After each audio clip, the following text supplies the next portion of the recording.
A Lohane pegou um negócio aqui que ela não sabe nem o que que é. É doce. Doce? O que é o sabor? Deixa eu Eu não sei. ver. Vamos lá ver. Onde tu pegou? Boa tarde. Isso aqui, batata. Esse é feito de leite ninho. São as frutas? É as frutas. Gente, que interessante. Olha, maçã. E cada uma tem um sabor. Não, pouco isso aqui não depende não. Aqui é o melhor do mercado. Todas as frutas de leite ninho, Leandrinho. Tudo fez de leite ninho. Qual o valor? 15 reais. Agora eu vou fazer uma dessas aqui também. Que lindo.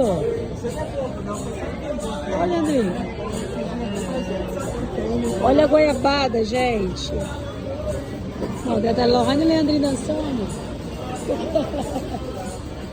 Ele canta bem. Vocês estão onde agora?